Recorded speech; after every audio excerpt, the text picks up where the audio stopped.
Sa video ito, pag-usapan lang natin kung ano yung 10 parts na hindi natin dapat tutukan ng hose or ng pressure washer kapag naglilinis po tayo ng ating mga motor.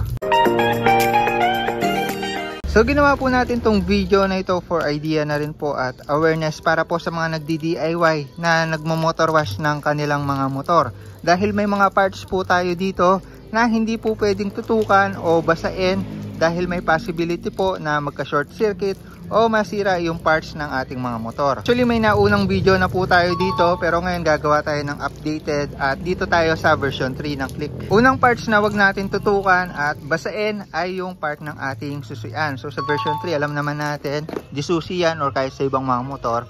Mas okay po na ilock po natin to katulad yan. Kung di man po natin ilalak, isarado na lang po natin yung shutter key katulad yan.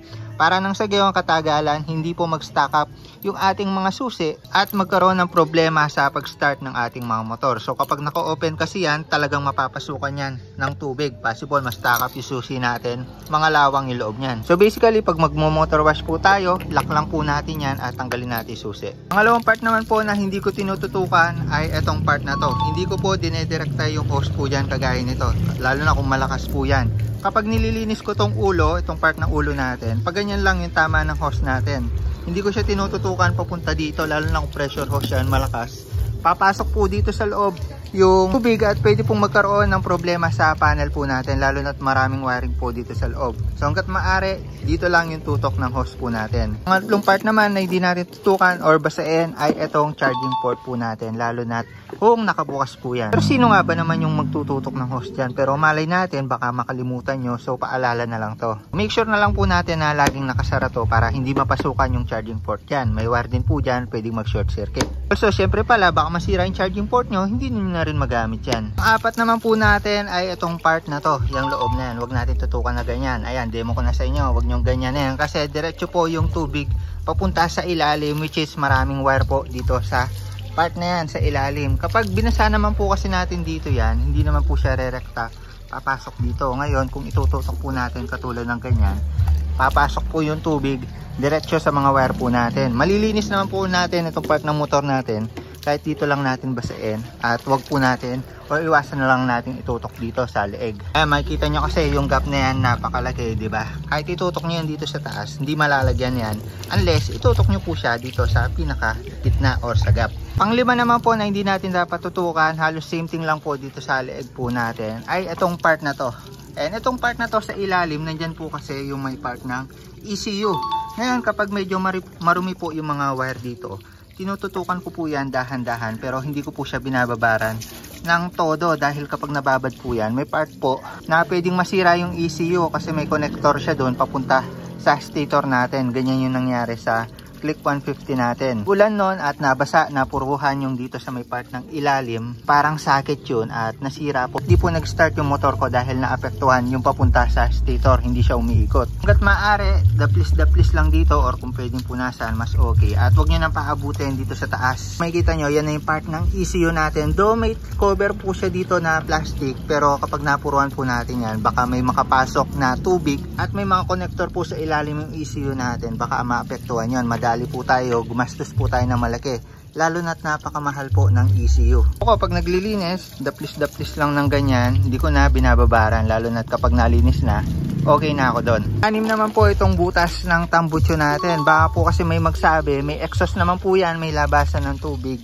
Pero hindi po nakakaalam kapag napuruan po natin ng tubig itong loob or pinakabutas ng tambucho, pwede po tayo magkaroon ng problema sa pag-start or di po agad gumana yung ating mga motor dahil may mga nakastack up na tubig. Pero kung pa konti-konti lang, halimbawa nababasa siya ng ulan, hindi naman talaga mapapasukan yan. Unless tutukan mo talaga ng hose dito yan, baka isipin nyo malilinis yung loob niyan kapag tinutukan ng hose. So common sense na lang yun, wag nyo siyang tutukan dito sa pinaka gitna. Pang-pito naman po natin na wag natin tututukan ay itong part ng butas ng airbox po natin or yung breather po niya. Diyan po kasi pumapasok yung hangin at kapag tinutok po natin at certain angle, pwede pong dumiretso yung tubig dito sa air filter natin at agad pong dudumi yung air filter natin. Okay lang naman kung ganyan po yung pagtutok natin ng hose, pero wag po natin siyang itututok na malakas, lalo na kung nakaanggulo ng ganito. Kasi yung tube po niyan, diretso po papunta sa air filter natin. So huwag natin siya tutukan ng ganito. Ayan, diretso. Pag ganyan, okay pa. May drain din naman yan kapag napasukan ng tubig. Ayan, ito yung drain niya. Pero yung tutok na ganito, lalo na kung pressure hose talaga, direkta yon sa air filter po natin. Delicate, agad dudumi air filter natin. Hahaguk-hok po yung ating mga makina. Pangwalo naman po natin ay itong butas ng ating papunta sa CVT. So kung meron sa airbox, meron din papunta sa CVT.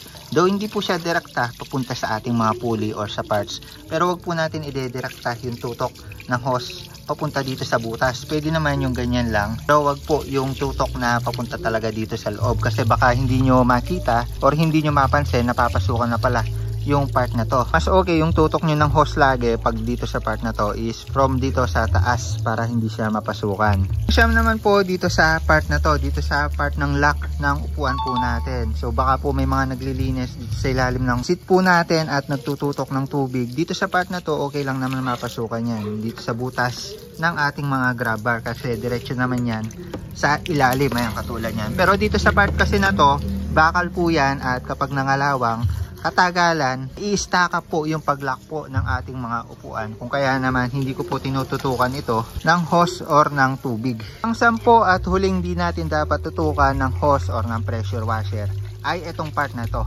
itong engine bay dito sa part na yan. So share ko lang sa tagal ko po na naka Honda Click, hindi naman po nalalagyan ng dumi from dito sa gulong yung part na to or yung ating engine bay. Meron po tayo ditong mud flap, which is yan po yung humaharang ng dumi papunta sa part na to. Also meron pa dito sa part ng U-box. Kaya based on my experience, kahit maulan, kahit medyo maputik, hindi po umaabot talaga yung dumi po dyan. Kaya hindi po natin siya kailangang tutukan ng hose or ng pressure washer, dahil iba po yung ginagawa nating paglilinis dyan. Actually may video po tayo dito. Yung isang rason din ay dahil puro electrical po ito. Nandito yung mga sensor po natin, may mga wire po tayo dyan na pwedeng mag-cause ng short circuit. Kung kaya naman hindi po natin siya dapat tutukan ng hose or pressure washer. Yung ibang parts nga dyan, tinetape ko pa eh. Siguro kung lilinisan ko hanggang dito lang sa part na to, pero hindi ko na pinapaabot doon, lalo na kung malakas yung pressure washer. Alam naman natin yung pressure washer, malakas din talaga yung buga nun, at baka may magalaw na parts po dito, may masugatan siya ng parts. Sobrang delikado. So nasa inyo na po yan kung anong pag-ingat yung gagawin nyo. Ako hanggang dito lang yung paglilinis ko. Ayun o, naharangan naman siya. So yun po yung mga 10 parts na hindi po natin dapat tutukan, basain ng hose or ng pressure washer, nang sa gayon hindi po tayo magkaroon ng problema katagalan sa ating mga motor, lalong lalo na po sa short circuit, kalawang at iba pa. Alam mo na, para sa video na ito, the more click, the more you know, mga hindi dapat tutukan, basain kapag nagdi-DIY motor wash tayo. Ride safe palagi. Bye bye.